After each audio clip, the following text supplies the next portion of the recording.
Bienvenue dans cette nouvelle édition du Morning News. Au sommaire de l'actualité, prestation de serment du président malien Ibrahim Boubacar Keïta à ce mardi 4 septembre à Bamako. Un second mandat qu'il souhaite placer sous l'égide de la paix et de l'unité nationale. En effet, son principal défi, comme au cours du mandat précédent, sera de faire face à l'insécurité grandissante au Mali. Le troisième sommet du Forum sur la coopération Afrique-Chine qui s'est clôturé ce mardi à Beijing a assurément été à la hauteur des attentes des participants. Nombreux sont les opérateurs économiques présents à cette rencontre qui envisagent la signature de nouveaux partenariats gagnant-gagnant entre la Chine et l'Afrique. Et puis le tournoi qualificatif pour la CAN de football 2019 des moins de 17 ans a débuté le 2 septembre pour la zone B de l'Union des fédérations ouest-africaines. Le match d'ouverture a opposé le Niger au Togo. Retour sur cette rencontre en fin d'édition. Le président malien Ibrahim Boubacar Keïta a prêté serment ce mardi 4 septembre à Bamako après la validation par la Cour constitutionnelle de sa victoire au récent scrutin présidentiel. Le président malien brigue un second mandat à la tête du pays. Il place ce quinquennat sous l'égide de la paix et de l'unité de tous les Maliens, y compris ceux de la diaspora. Reportage de notre correspondant Mokhtar Bari. Ibrahim Boubacar Keïta, réélu à l'issue du second tour de l'élection présidentielle du 12 août 2018, a prêté serment ce mardi 4 septembre à Bamako. C'est le palais de la culture Amadou Hampâté-Bâ qui a servi de cadre à cette audience solennelle de la Cour suprême. Le président Keïta devient ainsi le troisième président réélu du Mali, ce depuis son indépendance, après Alpha Omar Konaré et Amadou Toumani Touré. À un moment où notre pays fait face à de nombreux défis politiques, économiques, sociaux, en ces temps remplis d'incertitudes et de doutes, mais aussi d'espoir, l'unité de la nation n'est plus une option, elle est une priorité, une urgence même. Elle est le ciment par lequel nous réussirons à élever les murs de la maison Mali, notre maison commune.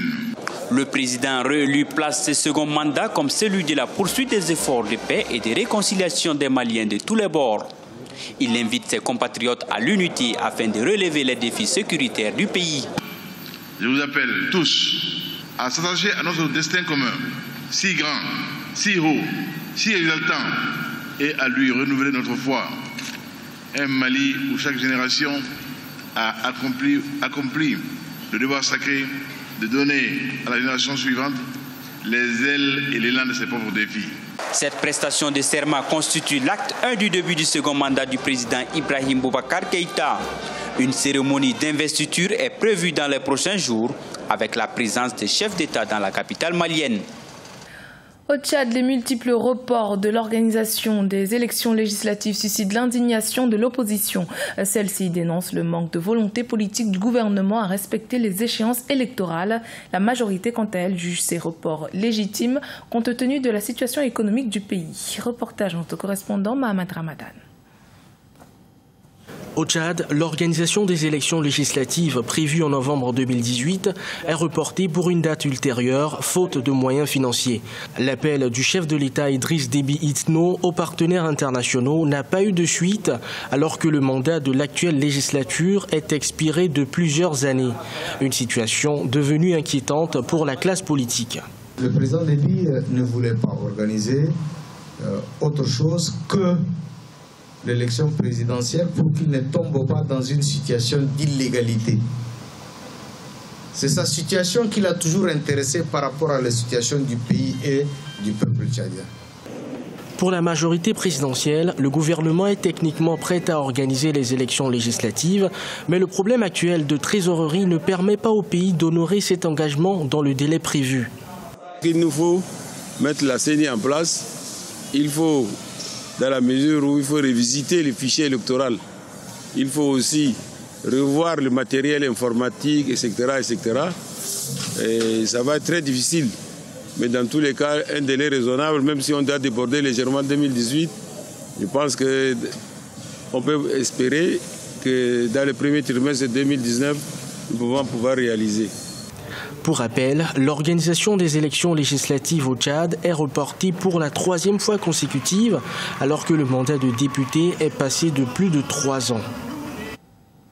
Le sommet sino-africain s'est achevé ce mardi 4 septembre à Beijing. Une cinquantaine de chefs d'État africains et de nombreux opérateurs économiques ont pris part à ce rendez-vous. Au sortir de ce dialogue de haut niveau entre le géant asiatique et le continent, nombreux sont les opérateurs économiques qui envisagent la signature de nouveaux partenariats gagnant-gagnant entre la Chine et l'Afrique. Les précisions d'Adjijatou Badawi.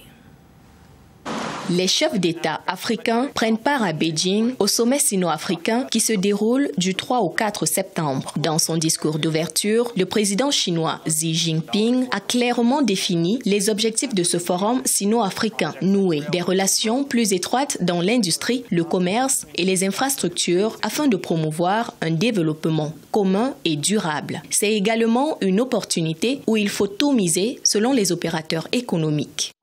Ce forum préconise les concepts d'ouverture, de coopération, de gagnant-gagnant et d'inclusion. Il est particulièrement inspirant pour les entrepreneurs comme moi qui font des affaires en Afrique depuis 10 ans.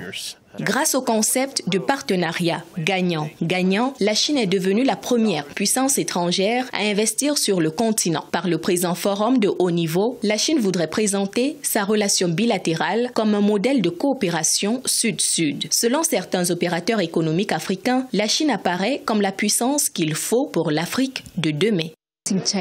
Nous voyons la Chine revenir en Afrique, mais très différemment. Lorsque l'Occident est arrivé en Afrique, ils ont développé beaucoup d'infrastructures, mais nous voyons la Chine travailler avec les gouvernements africains à l'intérieur des pays. Cela crée un type de développement économique différent, car nous commençons à voir une connectivité dans les pays africains qui n'a pas existé depuis de nombreuses années.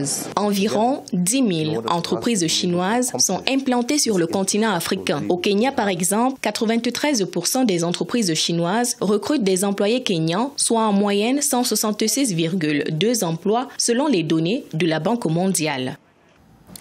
La communauté économique des États de l'Afrique de l'Ouest a décidé de venir en aide aux femmes entrepreneurs. Pour ce faire, la CEDEAO va promouvoir l'autonomisation des femmes dans le monde des affaires en créant un réseau pour leur permettre de mutualiser leurs efforts. Les précisions dans ce reportage vont au correspondant Olivier Conan. Vers l'autonomisation des femmes de la communauté économique des États de l'Afrique de l'Ouest grâce à un réseau de femmes entrepreneurs. Elles représentent près de 50% de la population totale, mais sont confrontées à des difficultés d'accès au financement. La CEDEAO veut donc impacter 50 millions de femmes par la création d'un réseau dédié aux femmes d'affaires. Nous avons des axes d'intervention dans ce domaine, notamment à travers des programmes d'accompagnement pour les femmes qui sont dans la transformation des produits agricoles, en termes aussi d'accompagnement pour la prise en charge de quelques problèmes liés à la santé reproductive des femmes, comme notamment le problème de la fistule obstétricale dans la région. Pour y arriver, la Fédération des femmes d'affaires entrepreneurs fédère les compétences féminines dans les 15 pays de la CEDEAO. La Banque africaine de développement apporte un financement de 8 milliards de francs CFA. Nous faisons des ateliers, des formations, des renforcements des capacités pour que les femmes entrepreneurs puissent encore s'aguerrir du management et que celles qui n'ont pas encore osé entreprendre, qu'on les encourage à entreprendre et que c'est par là qu'on peut avoir l'autonomisation réelle et financière de la femme. Selon un rapport de la Société financière internationale, 70% des petites et moyennes entreprises détenues par les femmes dans les pays en développement ne bénéficient pas suffisamment des services des institutions financières, d'où un déficit de financement de 285 milliards de dollars. Au niveau de l'Afrique subsaharienne, ce déficit est de 20 milliards de dollars. Le 2 septembre, la zone B de l'Union des fédérations ouest-africaines a débuté son tournoi qualificatif en vue de la Coupe d'Afrique des Nations de football U17 qui se tiendra en Tanzanie en 2019. Le match d'ouverture a opposé le Niger au Togo, match qui s'est soldé par un score nul, 0 but partout. Le résumé dans ce reportage en correspondance à Doualizé Mokhtar.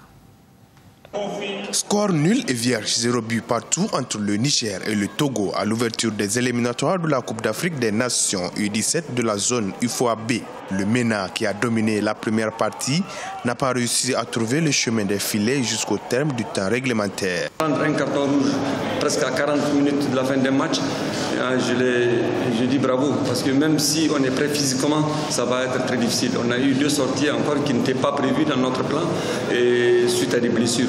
Et quoi qu'on dise, on était agressif parce qu'on était volontaire, on avait envie d'aller au charbon et il voulait se faire plaisir et faire plaisir au peuple nigérien. Après l'expulsion du défenseur nigérien Laoli Souley Mustafa, le Togo aurait pu profiter des 35 minutes durant lesquelles l'adversaire a joué en infériorité numérique. Mais les éperviers ont été confrontés à un adversaire déterminé et soutenu par son public. On a essayé quand même de le titiller par une situation offensive, mais qui n'a pas touché les filets. Donc l'idée n'est pas de freiner le jeu, l'idée n'est pas de chercher les maintenus, mais en face on a un adversaire qui a joué le jeu. La prochaine rencontre de la poule A opposera le 5 septembre le Niger au Ghana. Le Togo lui jouera contre le Ghana le 8 septembre, tandis que dans la poule A, le Nigeria croisera les crampons avec la Côte d'Ivoire le 6 septembre après le duel de ce 3 septembre face au Burkina Faso. À rappeler que le Bénin a été disqualifié de la compétition après que des examens IRM aient révélé des fraudes sur l'âge de 10 des 18 joueurs convoqués pour la compétition. C'était le journal de la rédaction. Merci de votre fidélité. Dans un instant, une nouvelle édition de l'actualité sur Africa 24.